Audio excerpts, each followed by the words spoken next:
데살로니가전서 5장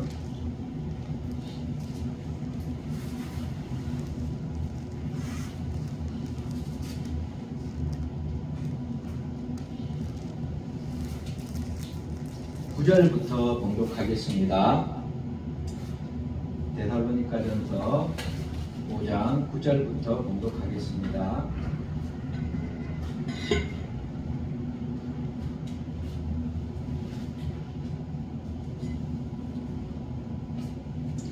제가 봉독해 드리겠습니다. 하나님이 우리를 세우심은 노하심에 이르게 하심이 아니요 오직 우리 주 예수 그리스도로 말미암아 구원을 얻게 하신 것이라. 예수께서 우리를 위하여 죽으사 우리로 하여금 깨든지 자든지 자기와 함께 살게 하려 하셨느니라. 그러므로 피차 권면하고 피차 덕을 세우기를 너희가 하는 것 같이 하라. 형제들아, 우리가 너희에게 구하노니 너희 가운데서 수고하고 주 안에서 너희를 다스리며 원하는 자들을 너희가 알고 저희 역사로 말미암아 사랑 안에서 가장 귀히 여기며 너희끼리 화목하라. 또 형제들아, 너희를 권면하노니 규모 없는 자들을 번개하며 마음이 약한 자들을 안위하고 힘이 없는 자들을 붙들어주며 모든 사람을 대하여 오래 참으라.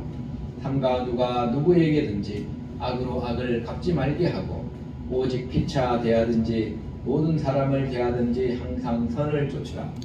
아멘. 오늘 여기까지 봉독하겠습니다. 말세에 어떻게 살아야 되는가 라는 주제로 지금 이제 계속 설교하는 중에 있습니다. 지난 말씀을 정리하면은 말세에 우리가 거룩하게 살아야 된다. 그래서 영적으로나 육적으로나 음란함을 버리고 우리가 우상 숭배하지 말고 그리고 육체적으로도 음란하지 말고 그렇게 인생을 살아야 된다. 둘째는 형제를 사랑하면서 살아야 된다. 셋째는 조용히 자기 손으로 열심히 일을 하면서 인생을 살아야 된다. 넷째는 부활의 소망을 가지면서 인생을 살아야 된다. 공중 휴거에 그런 소망을 가지면서 인생을 살아야 된다. 다섯 번째는 깨어서 건신하면서 살아야 된다. 깨어 건신하는 것은 술 취하지 말고 항상 하나님께 찬양과 예배를 드리면서 감사하고 그리고 하나님을 경외함으로 복종할 자에게 피차 복종하고 부모님께 주 안에서 순종하고 자녀를 주님의 말씀으로 양육하고 항상 기도하고 간구하라 그랬습니다. 여섯 번째는 피차 하나님의 말씀으로 서로 권면하라 그랬고 피차 덕을 세우라고 하나님 기뻐하시는 말을 하라. 일곱 번째는 주 안에서 너희를 다스리며 권하는 자들을 알고 귀히 여기라 그랬습니다. 여덟 번째는 성도들끼리 화목하라. 저번 주 설교가 화목하라라는 설교였습니다. 그래서 이번 주에는 주제 요절이 5장 14절입니다. 또 형제들아, 너희를 권면하노니 규모 없는 자들을 권계하며 마음이 약한 자들을 안위하고 힘이 없는 자들을 붙들어주며 모든 사람을 대하여 오래 참으라. 우리가 성도들끼리 규모 없는 자를 권계하라 이렇게 주님 말씀에 나와 있습니다. 그래서 규모 없는 자들을 권계하라는 말이 무슨 말인가? 그래서 규모가 없다는 것은 과연 무슨 말인가? 저는 설교를 준비하면서 많은 생각을 해봅니다. 규모 없다는 것은 무엇인가? 그러면서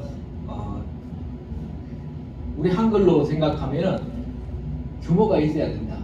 그러면은 어떤 규모를 말합니까? 일을 하는 데 있어서 규모가 있어야 되죠. 그리고 예를 들어서 음식을 준비하는 데서도 규모가 있어야 됩니다. 이제 음식을 준비하는 데서도 규모가 있다는 건 어떤 걸까요? 부족하면 규모가 없는 거예요. 남아야지 규모가 있는 것입니다. 우리 예수님께서는 물고기 2마리와 떡 5개로 빵 5개로 5,000명 이상을 먹이시고 그리고 남았다 그랬어요. 12 광주리에 지나도록 먹고 남았다고 했습니다. 하나님께서 우리에게 주시는 것은 부족한 것이 아니에요. 항상 남습니다. 그래서 저는 음식 준비를 하러 아내한테 어쩔 때 항상 감사해요.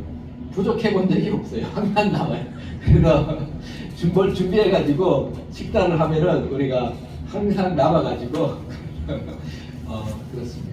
하여튼 규모 있게 뭐든지 잘 해야 된다는 것입니다.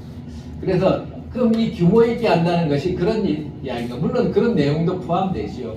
그렇지만은 제가 또 영어 성경책을 이렇게 또 봤습니다. NIV 성경책을 보면은 두려워하는 자, 게으른 자를 권면해라 이런 내용이 또 있어요. 그래서 이 규모 없는 자를 영어 성경에 보면은 게으른 자를 권계해라 이렇게 적혀 있습니다. 그러면 이제 성경 말씀에 보면 게으른 자라는 게 많이 나오잖아요. 우리가 게으르지 말라 이런 말이 많이 나옵니다. 그래서 게으른 자는 침대에 누워가지고 밖에 사자가 있으니까 밖에 나가면 안 된다 이렇게 하면서 자기가 침대에 머물 명분을 계속 찾는다는 거예요. 그리고 게으른 자는 자기 손으로 밥을 떠다가 입에 넣지도 않는다는 것입니다. 내 입에 밥을 넣어달라고. 그 정도까지 인간은 게을러지면 게을러질 수 있다는 거예요. 우리 크리스찬들은 게으르지 말아야 됩니다. 부지런히 일을 하고 자기 손으로 일을 하고 그리고 다른 사람을 도울 정도로 그렇게 일을 해야 되겠지요. 그러면은 하나님 말씀이 과연 게으른 자에게 훈계하라 이런 내용일까? 그리고 이제 설교 준비를 하면서 저는 또 원래 원문으로 쓰여진 헬라어 성경을 보게 됩니다. 그러면은 헬라어 성경에 보면은 이 규모 없는 자라는 것은 질서가 없는 자를 말하는 것입니다. 질서 없다 이런 내용입니다. 그래서 무질서한 자를 권계하라 이런 내용이죠 사실은. 그럼 무질서한 자는 어떤 자들일까요? 우리가 생각하기에 무질서한 자는 어떤 사회나 이 교회 공동체에 이렇게 질서를 어지럽히는 자 이렇게 우리가 생각할 수 있잖아요. 예를 들어서 줄을 이렇게 서 있어요. 줄을 서 있는데 어떤 사람이 떼치기를 해요. 그러면 뭐라 그럽니까 여러분이? 떼치기 하지 말라고 딱 지적하잖아요. 그렇죠?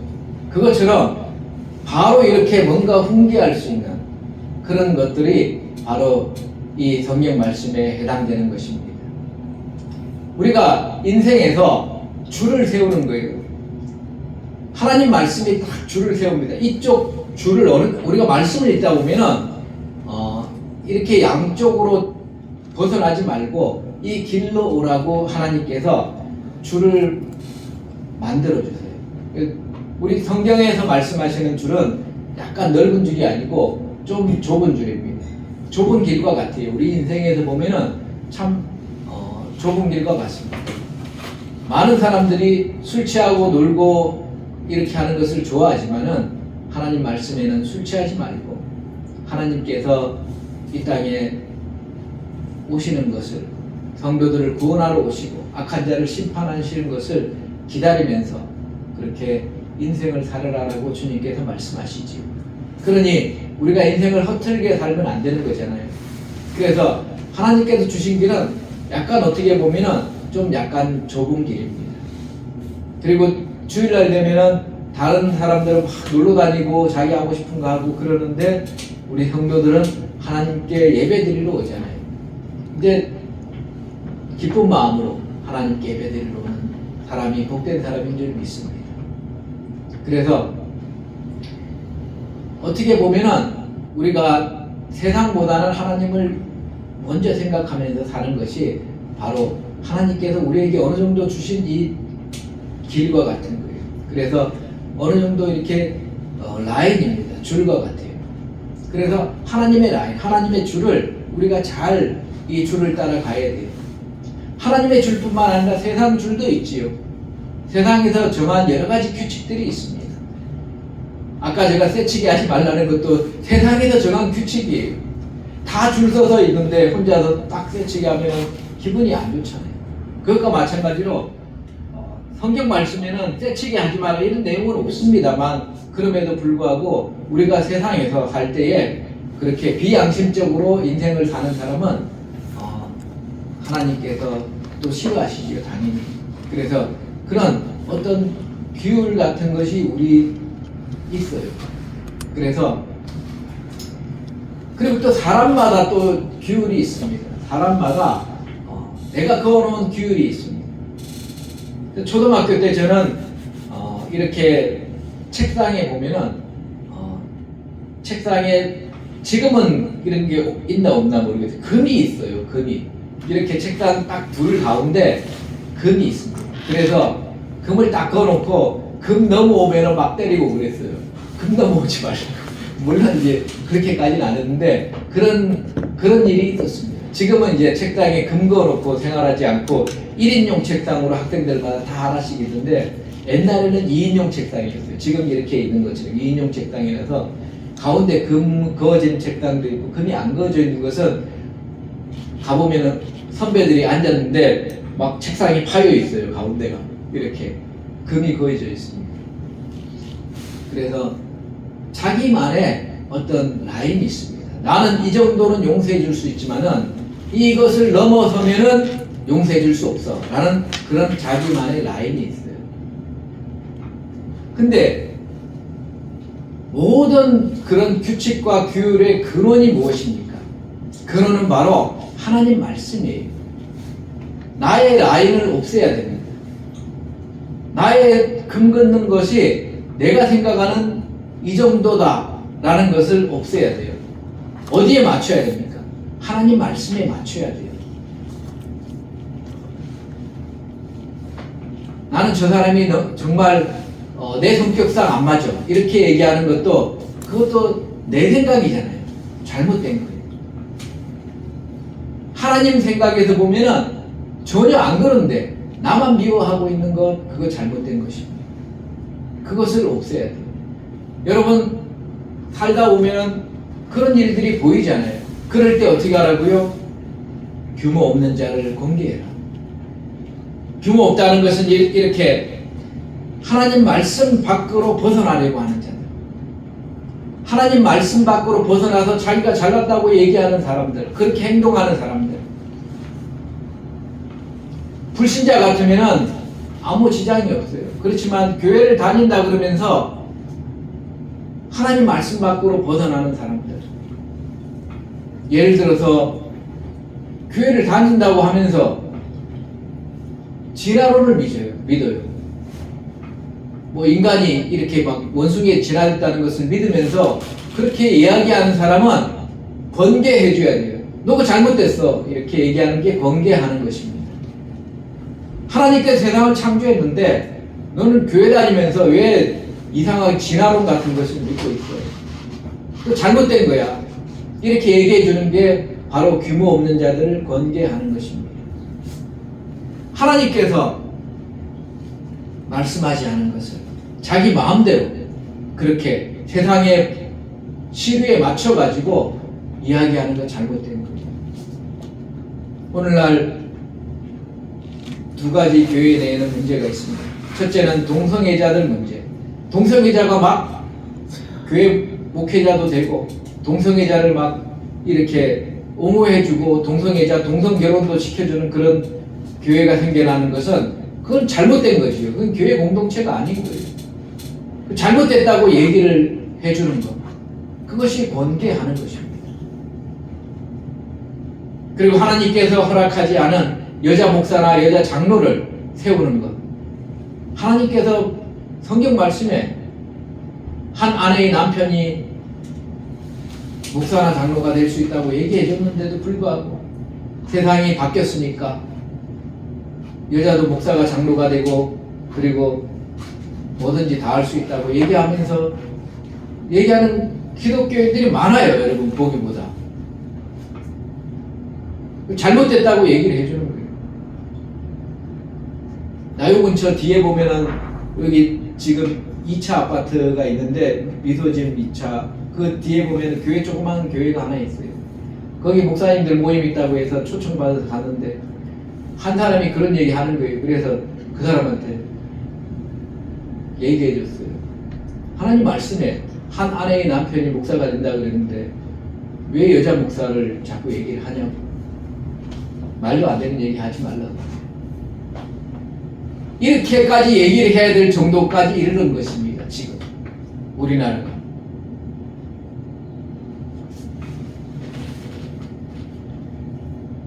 하나님 말씀에서 벗어나려고 하는 것들, 그것이 바로 규모 없는 자들이에요.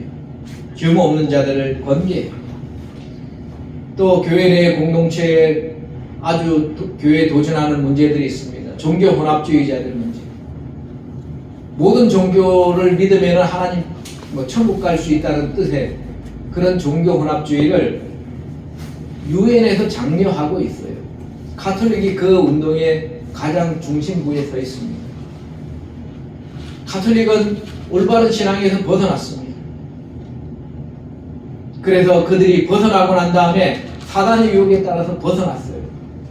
그들이 기존에 잘 믿는 우리 크리스찬들, 개신교인들까지도 그런 종교 혼합주의자를 만들기 위해서 엄청 돈을 많이 쓰고 노력합니다. 사단의 활동이에요. 사단은 예수님 안 믿는 사람들은 건드릴 필요가 없어요. 왜냐하면 이미 지옥 가기 때문에. 예수님 믿는 사람들을 계속 건드립니다. 예수님을 제대로 못 믿게 하려고. 여러분 신앙생활 하면서 신앙생활을 잘하려고 하면은 힘들어요. 왜? 예수님을 못 믿게 하려고 주변에 자꾸 건들거든요. 그럼에도 불구하고 내가 그것을 이기고 신앙생활을 더 잘하려고 하면 여러분 하늘에서 여러분에게 상이 있는 거예요. 아멘. 궁극적으로는 여러분이 이 땅에서도 하나님께 복을 받는 길입니다. 잠시 어려운 것 같아 보여도 하나님께서 복을 주십니다. 저번 주에 요셉 이야기도 했잖아요. 요셉이 믿음을 지키고 신앙을 지키고 음란하지 않으려고 엄청 노력했어요. 자기 주인 보디발의 아내가 자기를 6탄전으로 유혹을 했어요. 그럴 때에 자기 옷을 벗고 도망쳤잖아요. 그러니까 그 보디발의 아내가 그 옷을 들면서 나를 추행하려고 했다 그러면서 성추행 혐의로 잡혀가지고 감옥에 가뒀습니다. 그렇지만 하나님께서 그를 다시 정직함을 하십니다. 그를 더 높은 위치에 나라의 국무총리가 되게 만들어 주셨어요. 아멘. 여러분 인생 살다 보면은 억울한 일이 있습니다. 그렇지만 그 억울한 일을 믿음으로 우리가 인내할 때도 있고 그리고 억울한 일을 당할 때도 있지만 그것을 예수님을 믿는 믿음으로 인내할 때에 하나님께서는 우리를 더 높여주시는 그럴 날이 옵니다. 여러분 이 땅에서가 아니면은 천국에서 여러분이 높여질 거예요. 그것을 소망해야 됩니다. 하나님 말씀을 잘 실천해야 되는 거예요. 하나님께서 어떤 사람에게는 하나님 말씀을 한 개 줬습니다. 어떤 사람에게는 하나님 말씀을 2개 줬어요. 어떤 사람에게는 너무 똑똑해서 하나님 말씀을 5개 줬습니다. 그리고 너가 이 말을 다른 사람에게 전해라 라고 얘기를 해줬어요. 근데 하나님 말씀 5개를 받은 사람은 하나님 말씀을 다른 사람에게 전해서 그 5개의 말씀을 전했더니 5개의 말씀을 또 다른 사람이 받아서 그 말씀을 실천하는 사람이 5명이나 생겼습니다. 하나님 말씀 2개를 받은 사람은 그 2개를 가지고 다른 사람에게 하나님 말씀을 전했어요. 그래서 믿는 사람이 또 2사람이 더 생겨서 그 2사람이 하나님 말씀을 또 받아서 하나님 말씀을 실천하는 사람이 됐습니다. 그런데 이 하나님 말씀을 1개 받은 사람은 하나님 말씀이 귀중하다고 생각을 하고 그 말씀을 전하지 않고 자기 가슴 깊숙이 묻어뒀어요. 그리고 하나님 말씀을 실천하지 않았습니다. 하나님께서 오셔서 어떻게 되냐고 물어봤어요. 그런데 그 얘기를 마태복음에 보면 있습니다. 마태복음 25장 26절 한번 볼까요? 마태복음 25장 26절.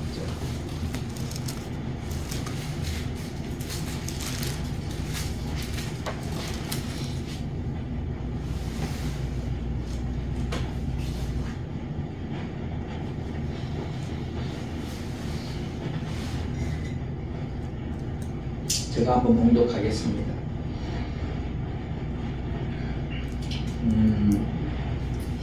19절부터 봉독하겠습니다.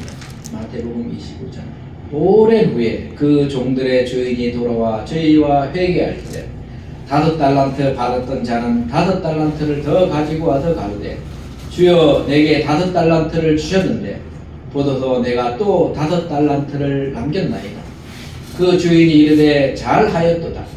착하고 충성된 종아, 너가 작은 일에 충성하였으며 내가 많은 것으로 너에게 맡기리니 내 주인의 즐거움에 참여할지어다 하고 2달란트 받았던 자도 와서 가로되 주여 내게 2달란트를 주셨는데 보소서 내가 또 2달란트를 남겼나이다.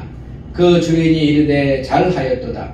착하고 충성된 종아, 너가 작은 일에 충성하였으며 내가 많은 것으로 너에게 맡기리니 너 주인의 즐거움에 참여할지어다 하고 1달란트 받았던 자도 와서 가로되 주여 당신은 굳은 사람이라 심지 않은 데서 거두고 해치지 않은 데서 모으는 줄을 내가 알았으므로 두려워하여 나가서 당신의 달란트를 땅에 감추어 두었나이다. 보소서 당신의 것을 받으셨나이다. 그 주인이 대답하여 가로되 악하고 게으른 종아, 나는 심지 않은 데서 거두고 해치지 않은 데서 모으는 줄로 너가 알았느냐?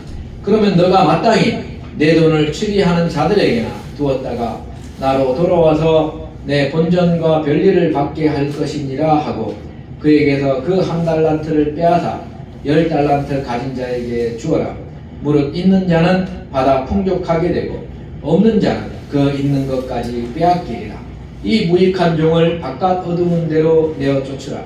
거기서 슬피 울며 이를 갈미 있으리라 한다. 아멘.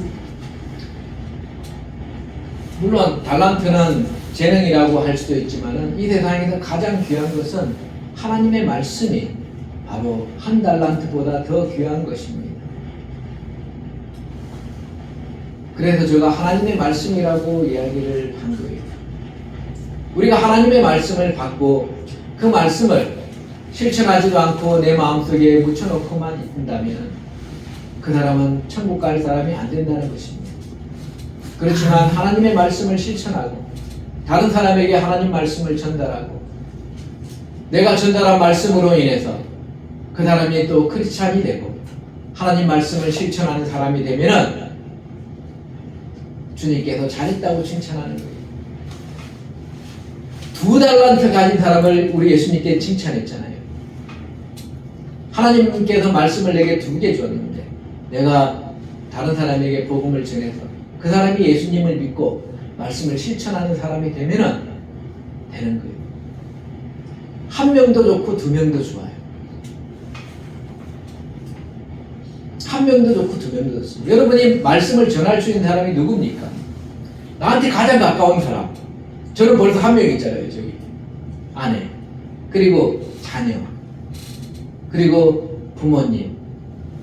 나한테 가장 가까운 사람에게 하나님 말씀을 전달해 주는 거예요. 그러면은 지금 당장 안 믿더라도 언젠가 믿을 거 아니에요. 그리고 가장 가까운 사람이니까 천국 가야 되니까 죽을 때까지 계속 전달해야죠. 저희 장모님은 일평생 거의 불자로 살았지만 노년에 주님의 복음을 듣고 예수님을 믿었잖아요. 세례도 받고 예수님 믿은 지 벌써 2년 다 돼갑니다.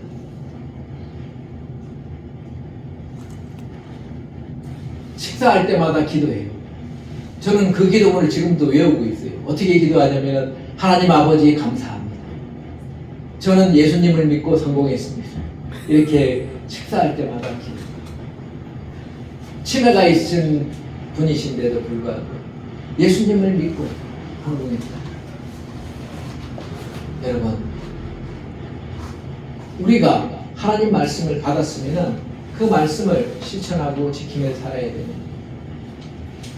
물론 은행에다가 돈을 넣어둔다는 건 저는 이렇게 해석합니다. 교회 공동체 생활을 하면서 신앙생활을 같이 하면은 그 또한 은행에 넣어둔 것처럼 이렇게 신앙생활이 더 나아지는 거지. 딱히 또 한 사람 전도하지 못했어도 신앙생활하면서 교회 공동체 내에서 내가 할 일을 열심히 하고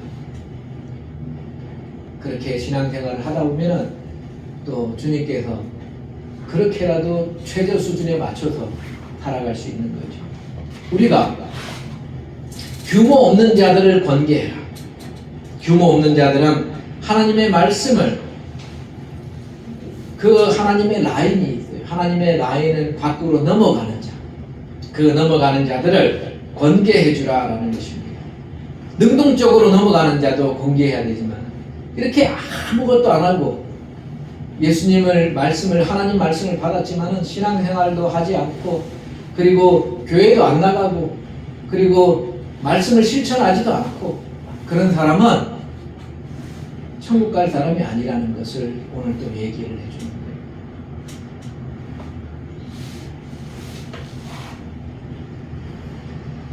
규모 없는 자들을 권계하라 해서 설교가 끊어져야 될 것 같아요. 그래서 다음 주에는 마음이 약한 자들을 안위하고 힘이 없는 자들을 붙들어주며 모든 사람에 대하여 오래 참으라 이 부분 설교를 하려고 합니다. 저와 여러분이 여러 가지 규모 없는 자들을 권계할 때에 이 규모라는 것은 하나님께서 정해주신 말씀이다 라고 생각을 해야 돼요. 해석을 하면 되는 거예요. 하나님께서 정해준 이 말씀을 밖으로 넘어가서 행동하는 사람은 우리 주변에서라도 봤을 때에 권계해주라 이 말입니다. 교회 생활하면서 신앙생활 한다고 그렇지 않다 그러면서 술 취해가지고 다니는 사람에게 권계해줘야 돼요. 너 그렇게 신앙생활하면 안 돼. 이렇게 우리가 얘기해주는 거예요. 서로 얘기를 해주는 거예요. 그래서 그 사람이 회개하고 올바로 돌아올 수 있도록 해줘요. 우리 예수님께서는 뭐라 그랬습니까? 우리 예수님께서는 교회 공동체 내에서 그렇게 잘못하고 그 하나님의 말씀을 넘어가지고 얘기하는 사람들을 가서 이야기해 주라 그랬어요. 너 그렇게 하면 안 돼. 그랬을 때 그 사람이 미안하고 죄송해요. 제가 안 그랬어야 되는데 그렇게 한번 잘못했는데 용서해 주세요. 그러면은 그 형제를 얻은 것이니 하나님께서 기뻐한다 그랬어요. 그렇지만 그가 뻔뻔하게 뭐 이러는 게 어때서 그러면서 뻔뻔하게 나오면은 한 사람 더 데리고 가라 그랬어요. 성도 중에서 한 명 더 데리고 가서 너가 그랬지 않냐고, 너가 잘못했지 않냐고 그렇게 얘기를 해주라는 것입니다. 그러면 그 사람이 그때에 그래 두 사람이 와서 증인도 그렇게 얘기를 하는데 내가 잘못했네 미안하네 그렇게 얘기하면은 그 사람을 형제를 얻는 거지만 그가 또 뻔뻔하게 거짓말하고 아니라 그럴 때에는 교회 공동체 전체에 다 얘기를 하고 교회 공동체에서 그 사람을 대표가 목사나 장로가 찾아가서 한 번 더 권면해서 그 사람이 회개하면은 교회 공동체에 받아들이고 회개치 않으면은 교회 공동체에서 내치는 것입니다. 그래야지 하나님의 말씀이 올바로 쓴다고 이야기하고 있어요. 우리 예수님께서 정해주신 라인이에요. 그래서 우리 예수님께서는 하나님 아버지와 예수 그리스도께서는 이렇게 여러 가지 상황을 다 예측하셔서 성경 말씀에 적어 놓으셨어요. 그래서 우리가 인생을 잘 살려면은 하나님 말씀을 자꾸 읽어야 되고 하나님 말씀을 묵상해 봐야 되는 것입니다. 그래야지 우리가 이 세상에 어떻게 살아야 되는 것인가? 말세에 어떻게 살아야 되는 것인가? 라는 것을 한 번 더 생각하고 실천하면서 우리 인생을 살 수 있게 되는 것입니다. 그래서 하나님 말씀에 벗어나려고 하는 사람들을 우리가 권계를 하면서 올바로 돌아올 수 있도록 권계하면서 살아가시는 우리들 다 되시기를 주 예수 그리스도 이름으로 축원드립니다. 아멘. 기도하시겠습니다. 하나님 아버지 감사합니다. 오늘도 하나님의 귀한 말씀을 주셔서 참으로 감사합니다. 아멘. 이 말씀이 우리 마음밭에 떨어져서 하나님께 영광 돌리는 하나님의 자녀로 이 말세를 또한 살아가게 하옵소서. 아멘. 감사드리며 영광 받으실 예수 그리스도 이름으로 기도드리옵나이다. 아멘.